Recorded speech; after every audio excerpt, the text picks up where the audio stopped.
mengenai Yusuf bertemu semula dengan saudara-saudaranya, memaafkan saudara-saudaranya.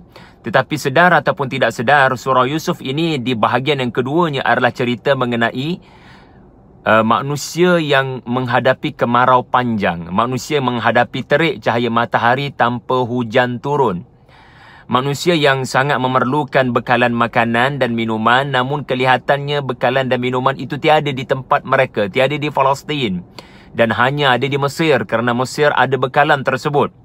Sedar atau tidak sedar, secara tersurat begitu, iaitulah pertemuan Yusuf dan saudara-saudaranya sebagaimana dalam mimpi. Namun di sana ada yang tersiratnya, iaitulah bagaimana Mesir, sebuah negara yang dipimpin oleh seorang Rasul, ya Yusuf alaihissalam, yang diberikan berita gaib tentang masa depan. Akhirnya baginda sebagai seorang Rasul berjaya menyelamatkan kaumnya daripada tahun-tahun yang sangat menggerunkan, tahun-tahun kemarau. Bagaimana seorang Rasul berjaya membina bekalan untuk kaumnya selamat apabila di tahun-tahun matahari terang benderang tanpa hujan turun. Jadi di sana kita pelajari sesuatu, bahkan inilah yang disebut oleh Yusuf alaihissalam dari dalam penjara, iaitulah apabila kamu berbekal dengan bekalan yang mencukupi, bukan sekadar kamu akan survive apabila datang 7 tahun yang kedua tersebut, bahkan Allah akan memberikan berita gembira pada tahun yang ke-15.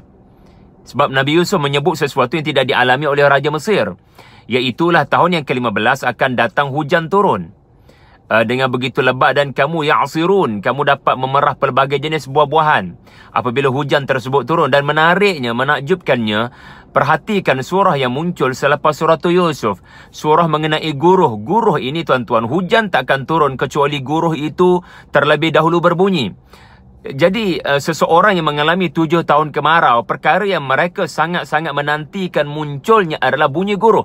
Bunyi guruh adalah tanda berita gembira akan datang, hujan akan turun.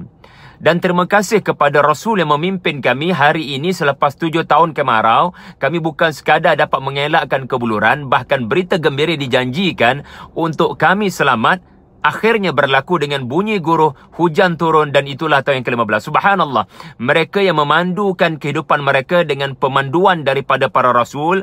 Para rasul sebagai guru, pemimpin mereka, mereka akan survive di hari di mana cahaya matahari barangkali sejengkal dengan kita. Di mana cahaya matahari pada waktu itu terang benderang dan tiada naungan kecuali naungan Allah pada hari akhirat di padang